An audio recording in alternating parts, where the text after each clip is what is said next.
اعوذ باللہ من الشیطان الرجیم بسم اللہ الرحمن الرحیم الحمدللہ رب العالمین الصلاة والسلام علی اشرف الانبیاء والمرسلین وعلى آلہ الطیبین الطاہرین المعصومین المنتجبین الہداة المہدیین سیم بقیت اللہ فی العالمین روحی و ارواح العالمین فی مقدمہ الفدا اما بعد فقد قال اللہ سبحانہ وتعالی فی محکم الکتاب المبین بسم اللہ الرحمن الرحیم کما ارسلنا فیکم رسولا منکم یتلو علیکم آیاتنا ویزکیکم ویعلمکم الکتاب والحکمہ ویعلمکم ما لم تکونوا تعلمون فاذکرونی اذکرکم واشکروا لی ولا تکفرون صدق اللہ العلی العظیم۔ پیام قرآن کے پروگرام میں اپنے تمام ناظرین اور سامعین کی خدمت میں ہدیہ سلام پیش کرتا ہوں اور دعا ہے اللہ سبحانہ و تعالی ہمیں معرفت قرآن، علم قرآن۔ یہ ٹاک بیک کی آواز کو ٹھیک، اللہ سبحانہ و تعالی ہمیں توفیق دے کہ ہم صحیح معنوں میں قرآن کے علم، قرآن کی معرفت کو حاصل کر پائیں، اس لیے کہ قرآن کا علم اور قرآن کی معرفت سب کے لیے ہے، فقط خاص افراد کے لیے نہیں ہے، بلکہ ہر ایک قرآنی مفاہیم اور قرآنی مطالب کو اپنی صلاحیت کے مطابق سمجھ سکتا ہے۔ اس میں کوئی شک نہیں ہے کہ ہر ایک کی معرفت کے درجات مختلف ہوا کرتے ہیں، لیکن یہ ایسی بات بھی نہیں کہ کوئی کہے کہ مجھے قرآن فہمی بالکل نہیں، یا میں نہیں کر پا سکتا ہوں، یا مجھے علم نہیں ہے، چونکہ وہ تو کلام خدا کا ہے اور اس کی گہرائی اور گہرائی ٹھیک ہے، آپ وہاں پہ جو تمام تر عمق ہے قرآن کا، گہرائی اور گہرائی اس تک نہیں پہنچ سکتے، لیکن پہلا درجہ خود قرآن کا یہ ہے کہ آپ اسے سمجھنے کی کوشش کریں۔ قرآن خوانی ضرور ہونی چاہیے، قرآن خوانی اچھی آواز کے ساتھ، اچھی ترتیل کے ساتھ، خوبصورت آواز کے ساتھ انسان کی تلاوت ہونی چاہیے، یہ سارے کے سارے شوق دلاتے ہیں انسان کو، لیکن اصل جو مفہوم ہے قرآن کا، قرآن کی تلاوت کا، وہ یہ ہے کہ قرآن کے مفاہیم کا فہم و ادراک ہونا چاہیے، قرآن کو سمجھنا چاہیے۔ پہلا جس کا درجہ یہ ہے کہ انسان جب بھی قرآن کی تلاوت کرے تو اس سے چاہیے کیا کرے کہ اس کے معانی پہ اس کی توجہ ہونی چاہیے۔ سمپل جو ٹرانسلیشن ہے قرآن کی اس پہ دیکھیں، وہ بھی تو سب کے لیے ہے۔ ایک انسان اگر بہت زیادہ اس کے گہرائی میں قرآن کے مطالب اور معارف کو حاصل نہیں کر سکتا، تو اتنا تو وہ حاصل کر سکتا ہے، ایک سادہ زبان، ایک سادہ سی جو ٹرانسلیشن ہے اس کو تو سمجھ سکتا ہے کہ یہ خطاب کس کی طرف ہے اور یہ خطاب مجھے کیا جا رہا ہے، مجھے سمجھنا ہے اس قرآن کو۔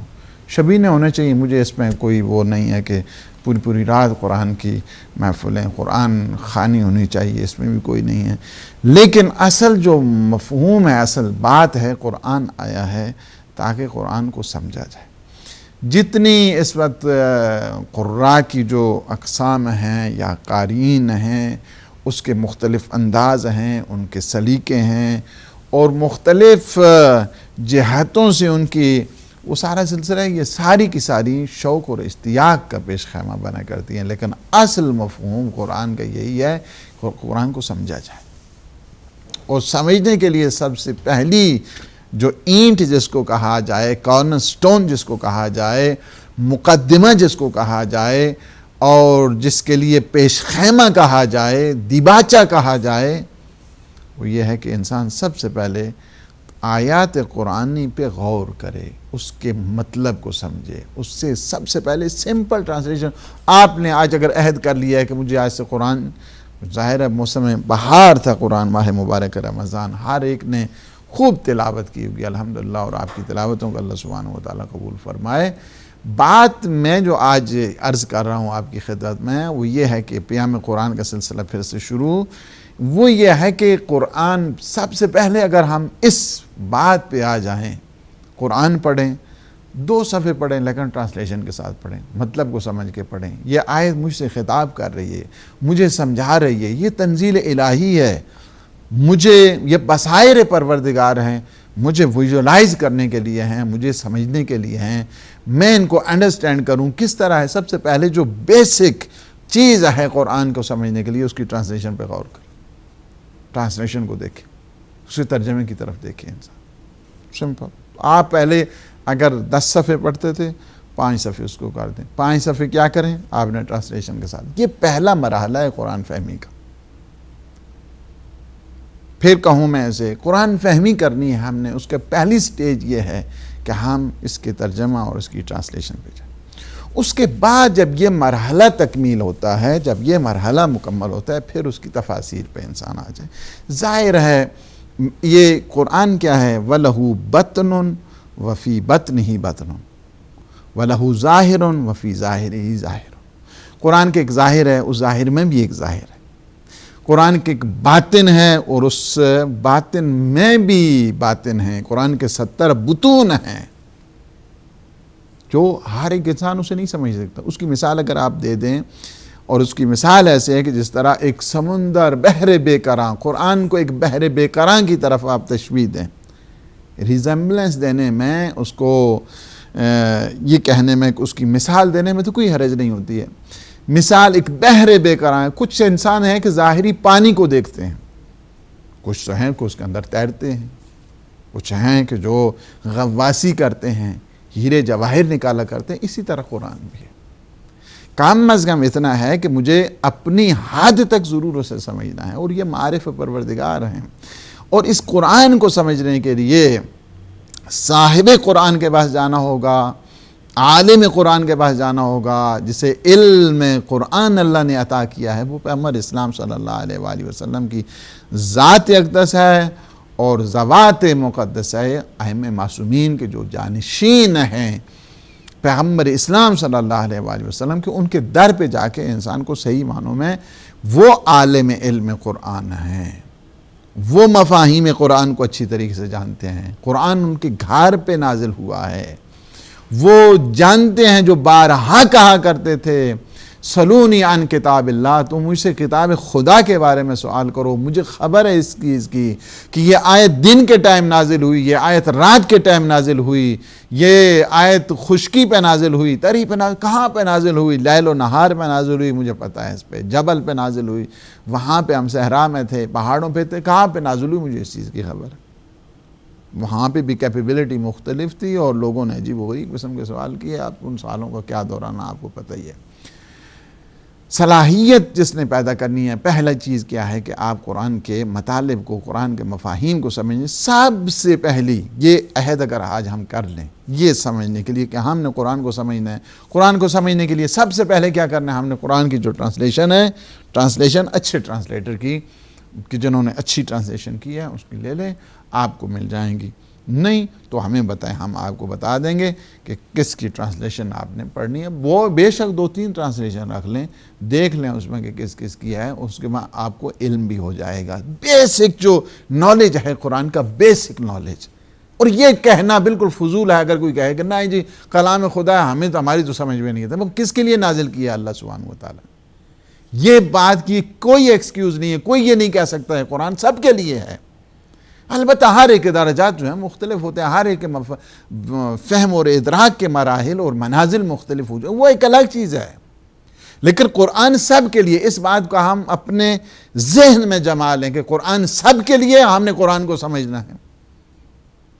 اس کے بعد ہے ٹھیک ہے جس کی عربی اچھی ہے، ورنہ اس دوران بھی جو عرب تھے ان کی بھی عربی بولنا، عربی بول لینا کو الگ چیز ہوا کرتی ہے، لیکن عربی فصحا کہ جس کو فصاحت اور ایکیڈیمک عربک جو ہیں وہ مختلف ہوا کرتی ہے۔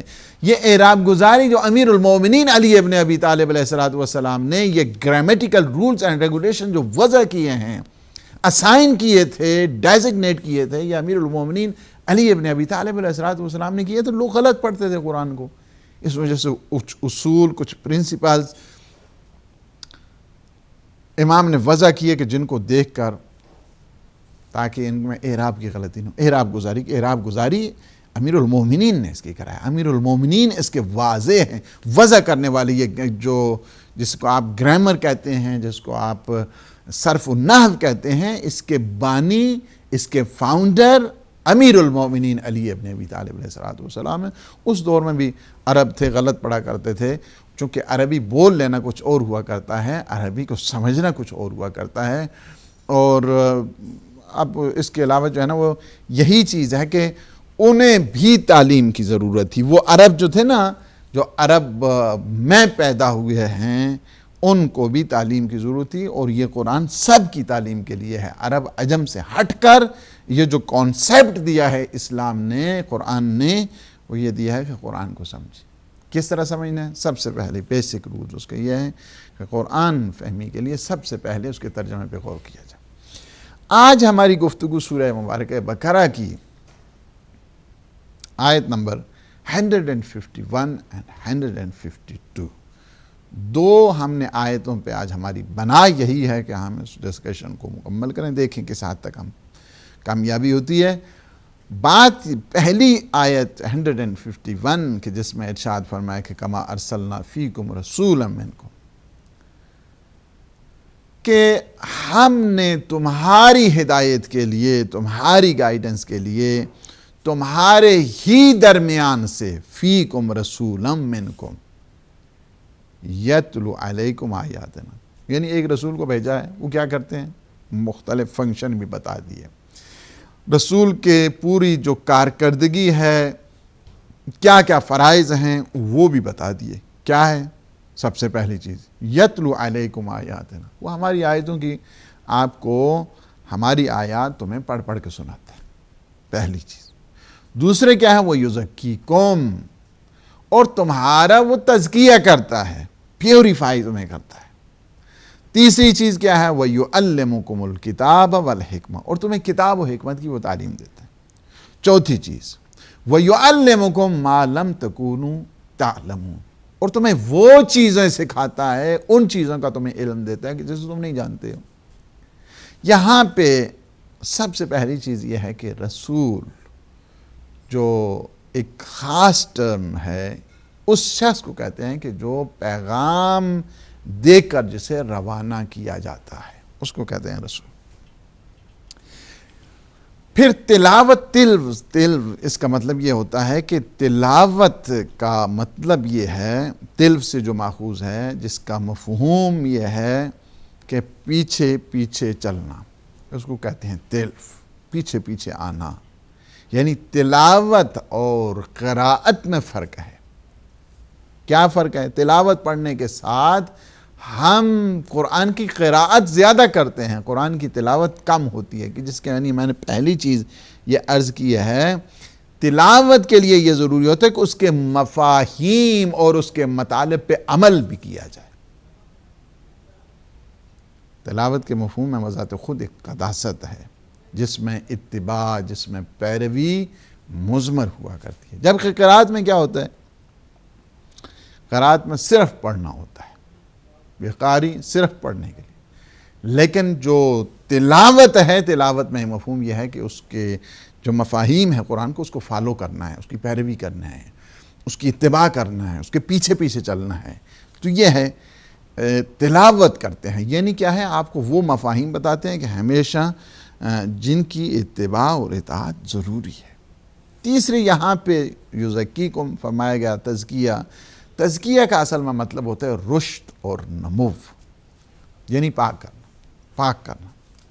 تربیت کے انتہائی ارتقائی منازل کو تزکیہ کہا جاتا ہے. یعنی کیا کرتے ہیں کہ تمہیں انتہائی جو ارتقائی ایوولوشن کی منزل پہ تمہیں لے کے آتے ہیں. رسول کیا کرتے ہیں؟ پیغام بھی بھیجا، تمہیں تلاوت سکھاتا ہے. تمہیں نہ فقط قرآن کو قراءت سے، قراءت نہیں ہے فقط، بلکہ تلاوت، قرآن کے مفاہیم کو بھی فالو کراتا ہے. نہیں، قرآن کی یہ مفہوم ہے، اس کو سمجھو.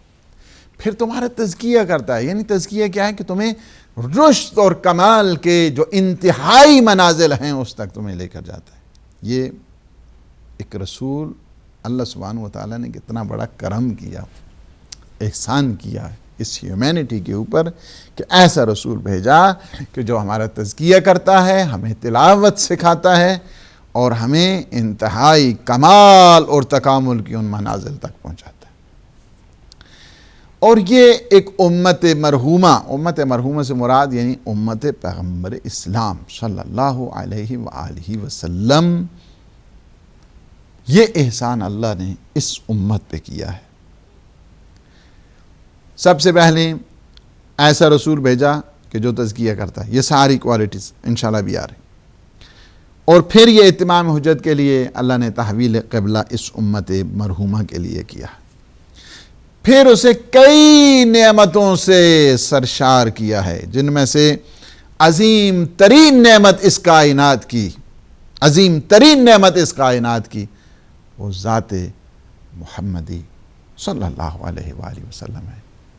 ان کا تذکرہ آ گیا تو ان کی یہ جو اذان ہوا کرتی ہے نا، پورے عقائد اور فروعات کا ایک مجموعہ ہوتی ہے۔ ایک مختصر سی بریک ہے، انشاءاللہ العزیز اس کے بعد ہم آپ کی خدمت میں حاضر ہو رہے ہیں۔